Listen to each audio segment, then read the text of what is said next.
Fatima was 35 years old, and she had spent every one of those years trying to be a woman of righteousness.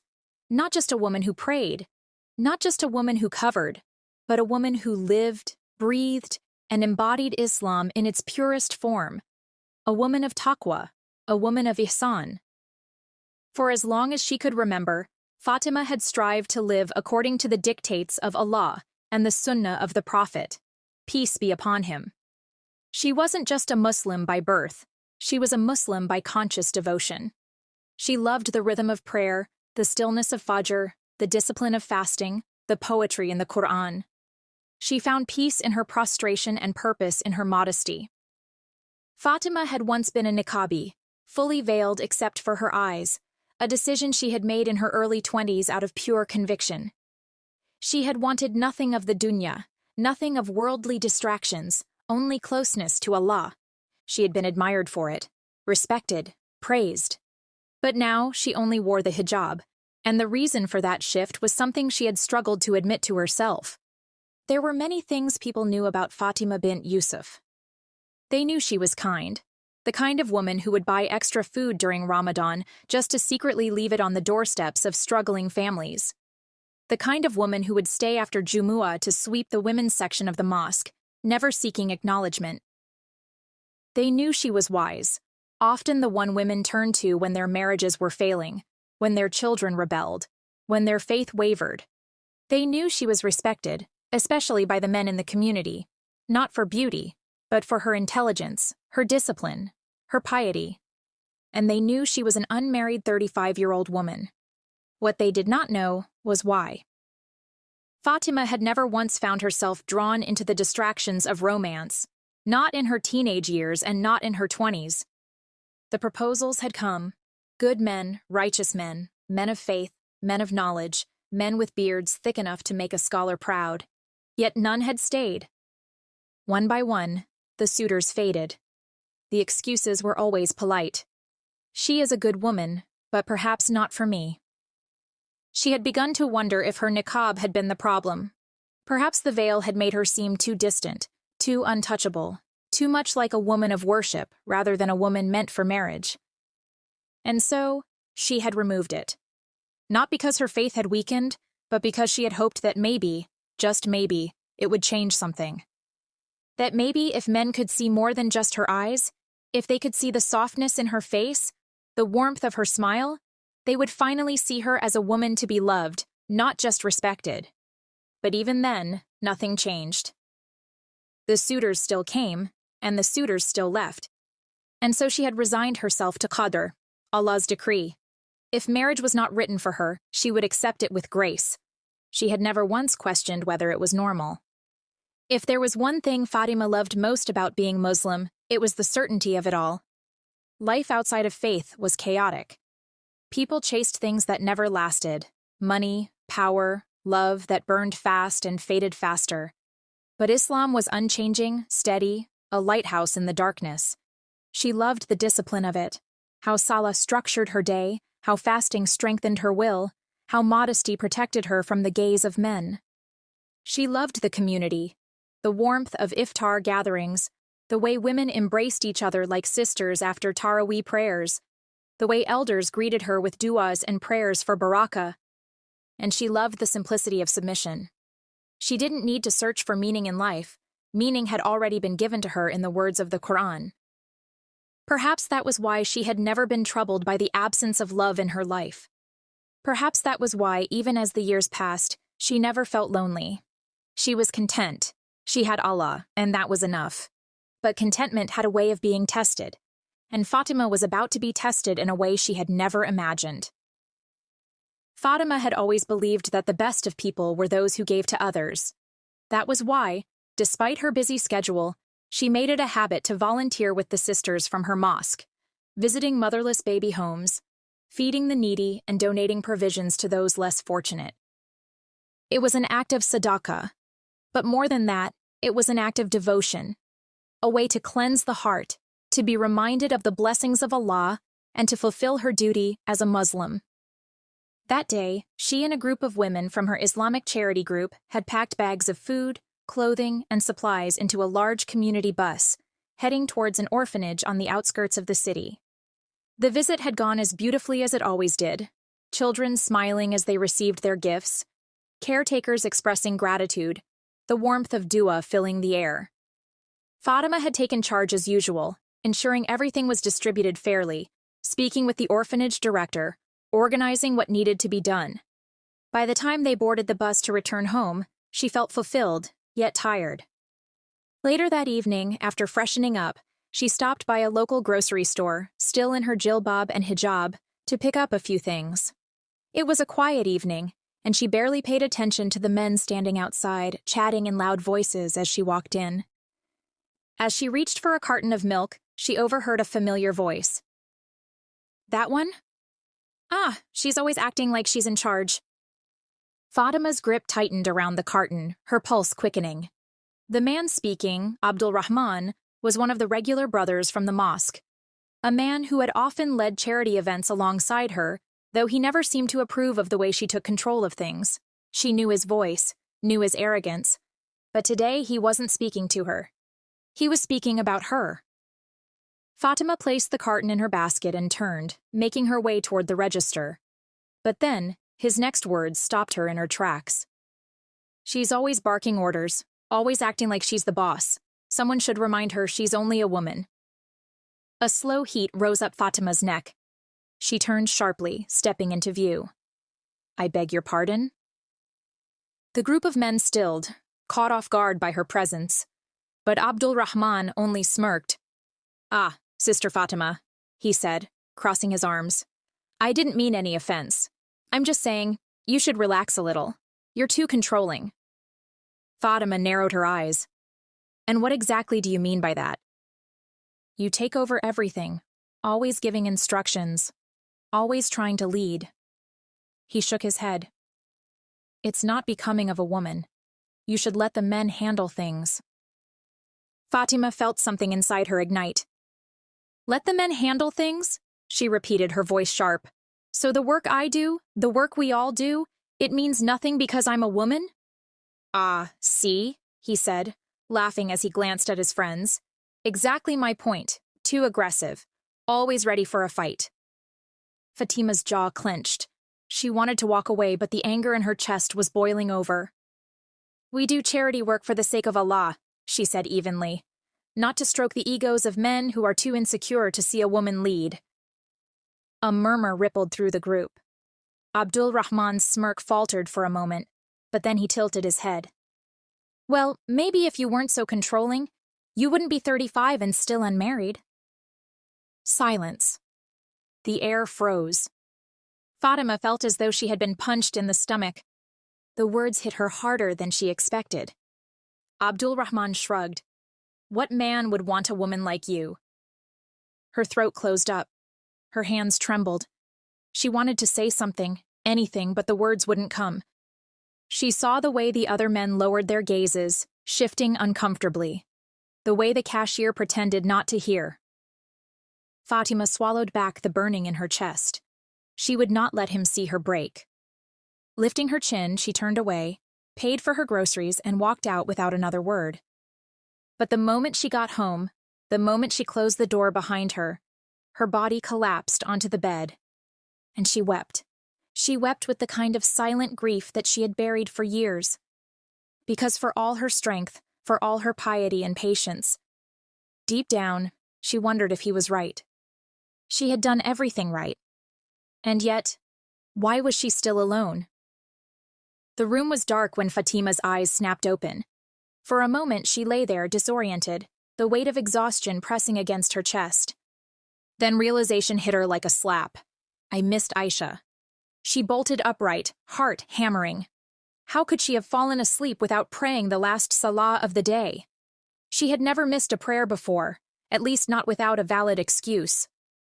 A dull ache settled in her chest as she threw off the covers, moving quickly toward the bathroom. How could she expect Allah to answer her prayers when she had failed in something so basic? She turned on the faucet, letting the cool water wash over her hands, arms, and face as she performed ablution. Allah is merciful, she told herself, though the guilt lingered. Returning to her prayer mat, she stood, hands folded over her chest, eyes closed.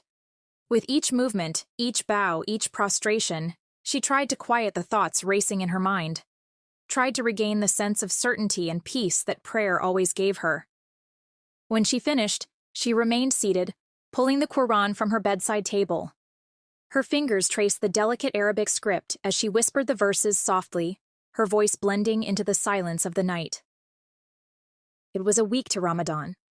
A week until the month of purification and reflection. Maybe after this Ramadan, I will finally have my answers. She closed the Quran gently, placing it back in its spot before crawling into bed. She hadn't eaten all day. It wasn't intentional. She had simply lost her appetite. But it was fine. Ramadan was coming, and it was best to start preparing herself spiritually. She lay on her side, exhaling slowly, willing sleep to come. But it didn't. No matter how much she adjusted her pillow, how many du'as she whispered, her mind refused to rest.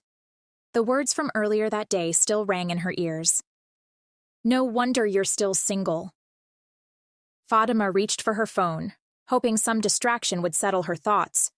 She scrolled mindlessly, news, Islamic lectures, posts from sisters in her community.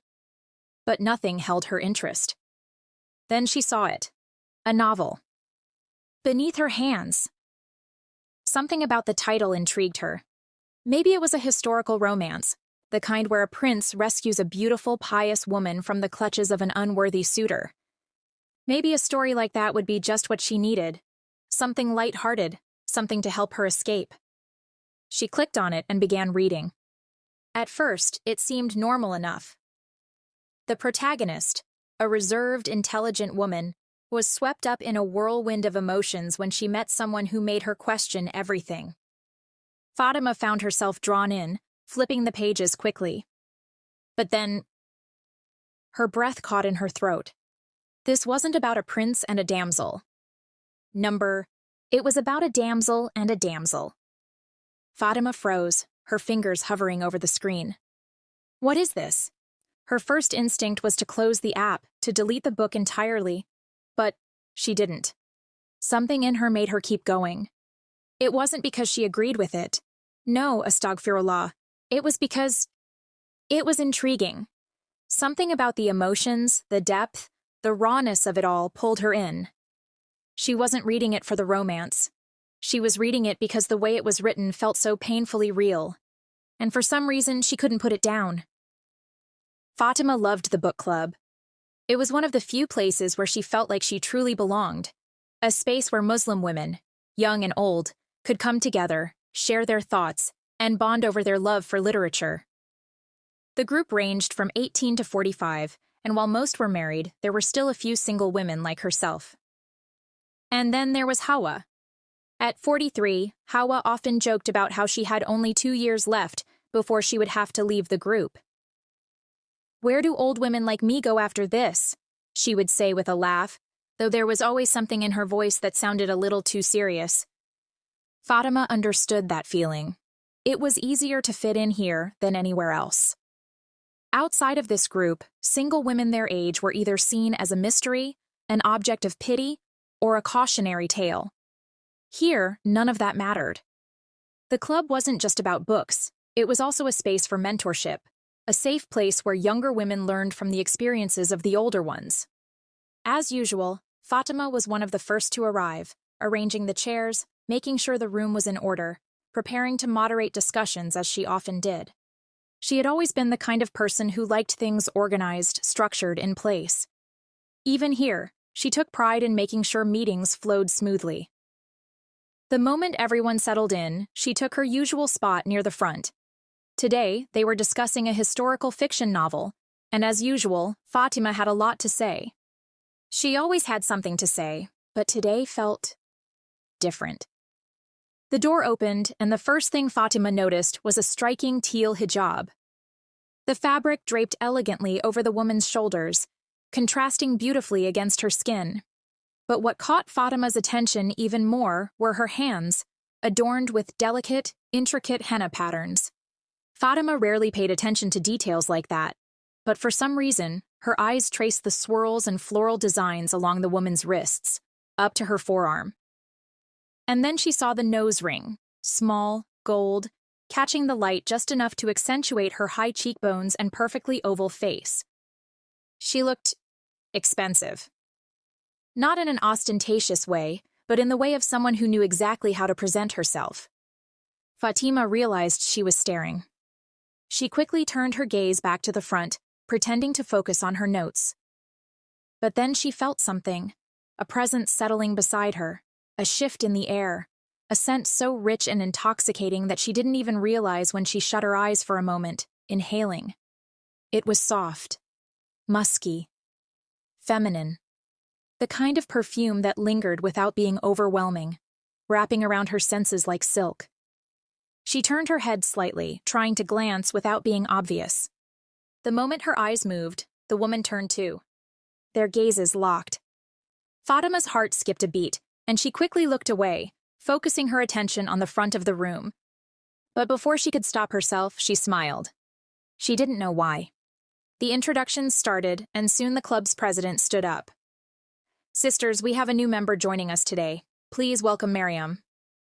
There was polite applause, soft greetings, nods of acknowledgement. Fatima's eyes flickered back to her, just for a second. Maryam. Up close, she noticed more, how her features were sharp but soft at the same time, how she held herself with quiet confidence, how she seemed both at ease and slightly withdrawn at once. "And she's 37 and a recent divorcee," the president added. "Alhamdulillah, she is starting a new chapter, and we're happy to have her with us." Fatima swallowed. Divorced? She hadn't expected that. She wasn't sure why it surprised her, but it did. Her mind ran with questions she had no business asking. Why had she divorced? What had gone wrong? Had it been her choice, or his? But she pushed them away. It wasn't her place to wonder. Yet as she sat there, listening to Maryam speak for the first time, she couldn't shake the feeling that something about this woman had unsettled her. And she didn't know why. Fatima had never met someone who could match her energy before. Maryam had only been in the book club for a few weeks, but she had already settled in like she had always been there. She was outspoken, witty, and charming, the kind of person who always had a response ready, effortlessly drawing people in with her sharp humor and confident demeanor. And people loved her for it. Fatima sat quietly, listening as Maryam gave her opinion on the book they were discussing. She didn't just give her opinion, she commanded the conversation, her voice smooth and self-assured, her words laced with an ease that made others laugh, nod, and engage. Unlike Fatima, who was direct, structured, and sometimes too serious, Maryam had a way of making even the most intense discussions feel lighthearted. And it bothered Fatima more than she cared to admit.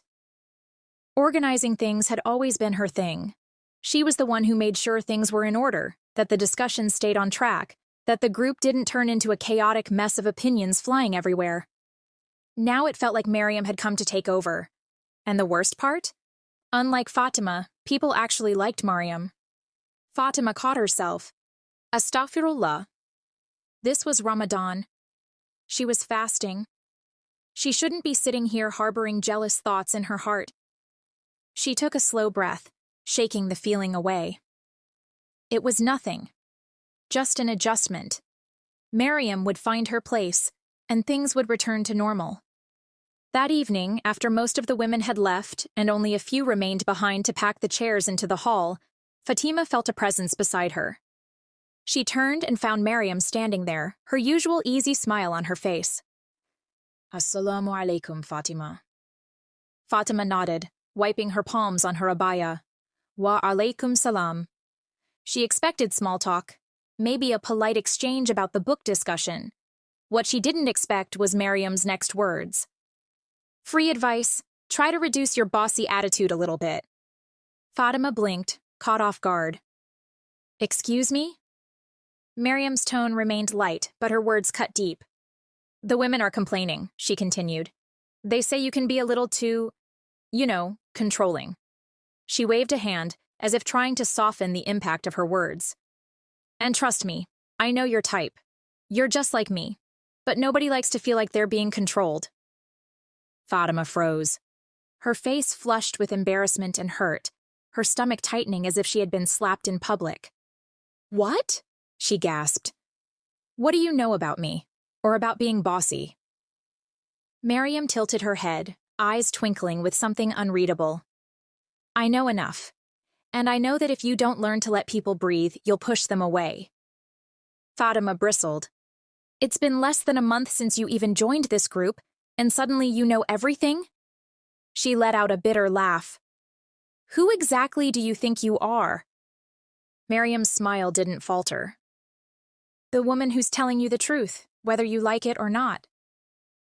That was it. The frustration, the irritation, the unspoken tension, it all boiled over. And just like that, a heated argument erupted. Fatima and Maryam talked over each other, their voices rising, words clashing like swords in an unrelenting battle. "You act like you own this group." "Oh, I'm sorry.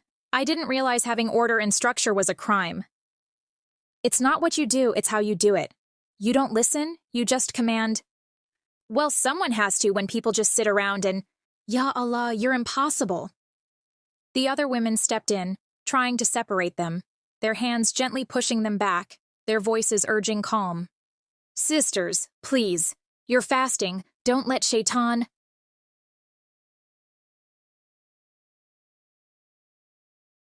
Fatima's chest heaved, her hands clenched at her sides.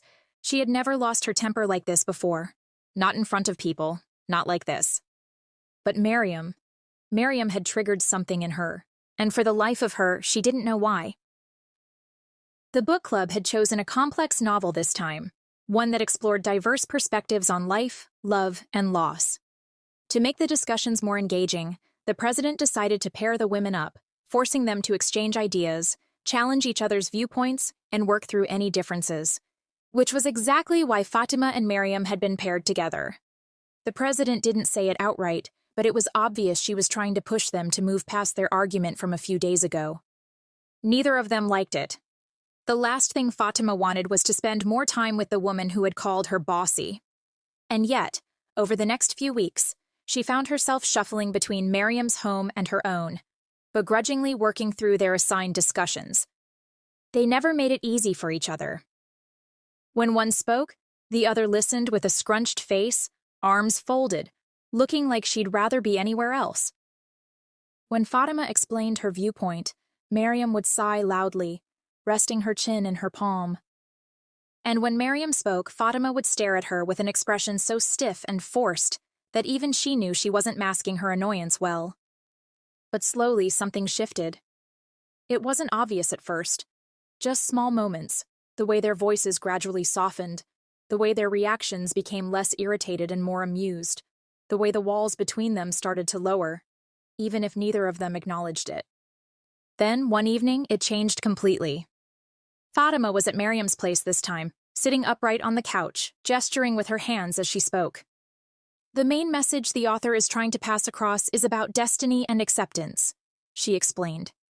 "That no matter what we plan, Allah's decree will always—" She stopped mid-sentence. Maryam wasn't even listening. She was staring into space, eyes glazed over like she was lost in a daze. Fatima's brows pulled together. "Maryam?" No response. She exhaled sharply. "Are you even listening to a word I'm saying?" Maryam snapped out of it, blinking rapidly like she had just realized Fatima was still in the room. "I need to lie down," she murmured, standing up abruptly. Fatima stared at her, caught off guard. "Oh." She wasn't sure what to say. It was unlike Maryam to suddenly lose her energy like this. "Are you okay?" But before she could say more, something fell from Maryam's lap as she stood. A photo. It landed face up on the floor between them. Fatima's eyes flickered to it. A picture of Maryam, a baby girl, and a man, the one she assumed to be her ex-husband. She barely had a second to process it before she heard the first sob. Fatima's gaze snapped back up. Maryam's face crumbled as she covered her mouth, her shoulders shaking. Then, in a voice so raw, so full of grief, she whispered, "It's been a year." A fresh wave of sobs racked her body. "It's been a year since that monster took her away from me. Fatima froze. She had never seen Maryam like this. Her body seemed so small now, like she was caving into herself, as though the pain she had carried for so long had finally broken through the surface. Fatima didn't know what to say, didn't know what to do. So she did what any human would do. She reached forward and held her. Maryam took it. She collapsed into Fatima's embrace, gripping her like a drowning person holding onto a lifeline. Her sobs soaked into the fabric of Fatima's abaya, her fingers clutching the back of it so tightly it was almost painful. Fatima didn't pull away. She didn't shush her or tell her it was okay. Because it wasn't okay. She simply held her. Later that evening, after Maryam had calmed down, she told Fatima everything. About her ex-husband, about the divorce, and about how he had taken their daughter away from her. Fatima listened, her heart twisting with every word. "It's so sad," she murmured after a long silence. "And here I am, asking Allah for my own man. And here you are, wishing you never met yours." Maryam let out a soft, bitter laugh. "Don't wish for it, Fatima." She exhaled, shaking her head. "Wait for Allah's appointed time." Fatima nodded, absorbing the weight of that statement. She glanced at the clock. It was late. She stood up, adjusting her hijab. "I better be going. It's already late." She turned toward the door, but just as she reached for the handle, she felt it. A gentle squeeze on her hand. She looked down. Maryam's fingers were wrapped around her wrist, hesitant, yet firm. "Please don't go," Maryam whispered. Her voice was so small, so vulnerable, it made something shift inside Fatima's chest. "I don't want to be alone tonight." Fatima didn't know what made her say yes. Maybe it was the exhaustion in Maryam's voice, the way her fingers had wrapped around her wrist, hesitant but firm, as if holding on to something fragile. Or maybe it was because for the first time in a long time, she didn't want to be alone either. So she stayed. That night, they lay side by side on Maryam's bed, the room dimly lit by the glow of a single bedside lamp. The space between them felt oddly charged, yet neither of them acknowledged it. At first, Fatima lay stiff, her hands folded over her stomach, her body refusing to relax. It had been years since she had shared a bed with anyone, and the unfamiliarity of it made her nerves restless. Maryam, however, was at ease. She lay on her side, her arm tucked under her head, watching Fatima with an expression that was neither guarded nor invasive, just curious. The conversation had started on safe topics: childhood stories, their families, their education, their dreams. Fatima found herself speaking more than she expected, laughing at things she hadn't thought about in years. Then, Maryam smirked. "You have a loud mouth, you know that?" Fatima gasped, placing a hand on her chest in mock offense. "I beg your pardon?" Maryam chuckled. "Oh, don't act surprised. I would have expected you to be a lawyer with the way you argue and try to control everything." Fatima scoffed, turning her head to face Maryam fully. "Control everything?" "Yes." Maryam propped herself up on one elbow. "You need things to be in order. Need things to be structured. I bet if you walked into a courtroom, even the judge would be afraid of you."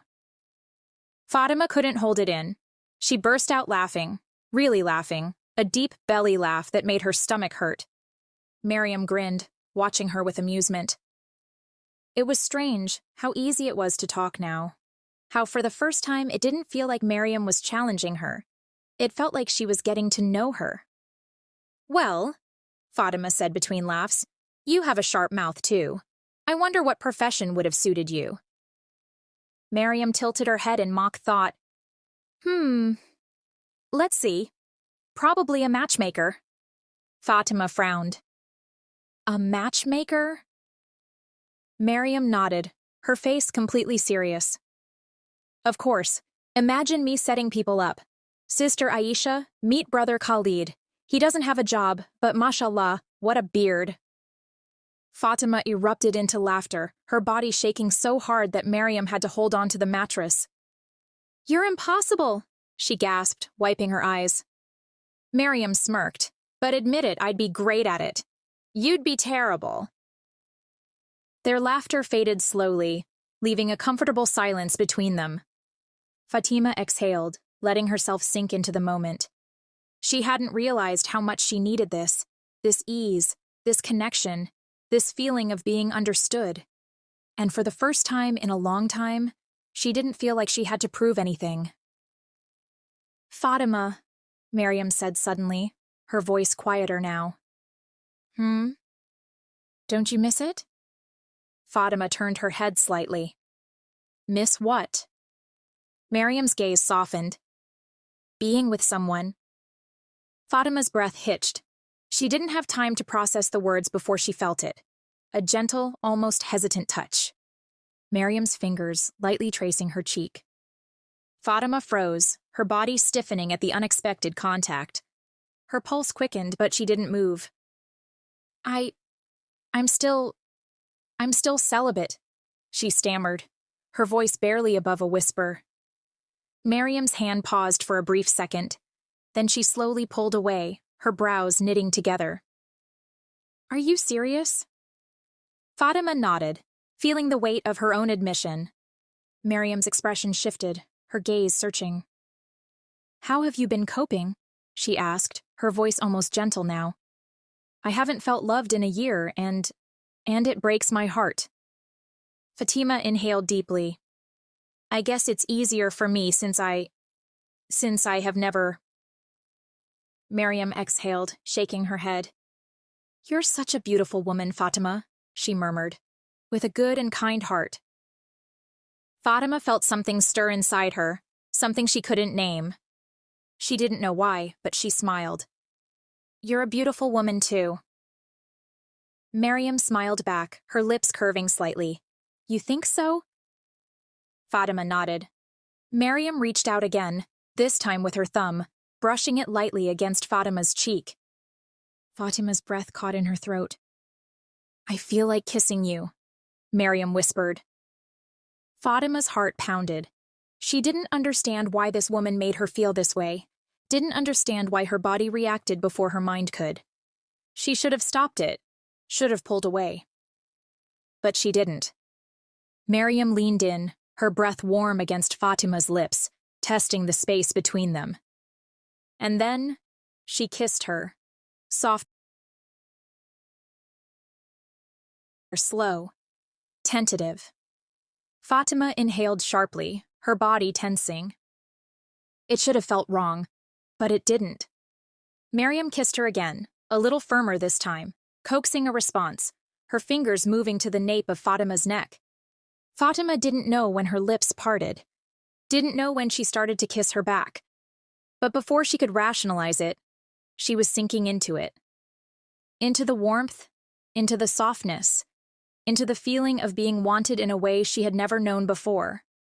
And when Maryam pulled her closer, their bodies falling into each other, Fatima let herself go, let herself feel. After 35 years of guarding her body, of holding on to principles, of waiting for something she could never define, she had given it all up in a simple one-night sleepover with Maryam, a woman from her book club.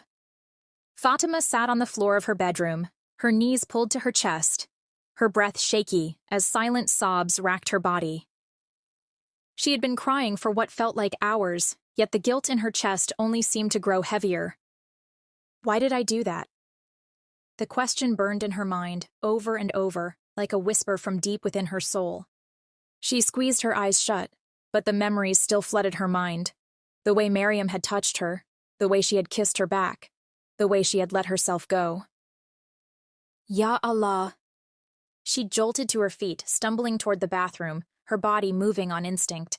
She turned the faucet, letting the water rush into the tub, her hands trembling as she peeled off her clothes.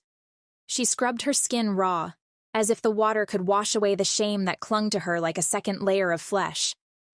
No, no, no! She shook her head violently, pressing her palms against her face. This is sin. This is wrong. Allah will never forgive me. Her voice broke as she whispered the words aloud, and it terrified her how real they sounded. She had spent 35 years guarding herself, protecting her purity, being the woman she was supposed to be. And now, in one night, she had thrown it all away. When she finally stepped out of the bathroom, her body clean but her soul feeling dirtier than ever, she sank onto the bed, her wet hair clinging to her back. She didn't know how to fix this. She didn't know how to go back to who she was before Maryam.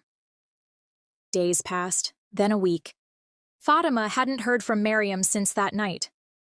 At first, she had felt angry at herself, angry at Maryam, angry at the fact that they had let it happen at all. But when Maryam stopped coming to the book club, that anger turned into something else. Worry. No one mentioned her absence at first, but after a second week passed with no sign of Maryam, Fatima found herself checking her phone more often than usual, waiting for a message that never came. She told herself it was for closure, that she just needed to know if Maryam was okay. So she picked up her phone and dialed. The call went straight to voicemail. She tried again, and again. Nothing. Fatima bit her lip, debating whether she should just let it go, but the unease in her stomach wouldn't let her. The following afternoon, she decided to visit her. It wasn't difficult to find Maryam's apartment. She had been there before, after all. But when she arrived, her heart sank. The door was locked, the windows were closed, and when she asked the neighbor, the answer made her chest tighten. "She moved out," the woman said, balancing a basket of groceries in her arms. "About a week ago. Didn't say much, just packed up and left." Fatima stood there, the words settling heavily in her mind. Maryam was gone. She had left the city. She didn't know why that made something inside her twist painfully. She should have felt relief. Should have been grateful that whatever that night had been, it was over now. Instead, she felt conflicted. The days turned into weeks, then months. Fatima threw herself back into her routines, into almsgiving, community work, religious gatherings. She prayed harder than ever, fasted outside of Ramadan, begged for forgiveness in her quiet moments. She refused to let her mind wander to that night, refused to let her thoughts drift to the warmth of Maryam's skin, the feeling of being wanted in a way she had never known before. But no matter how much she tried to erase it from her memory, one question remained. One question burned in her mind long after Maryam had disappeared. Was it real?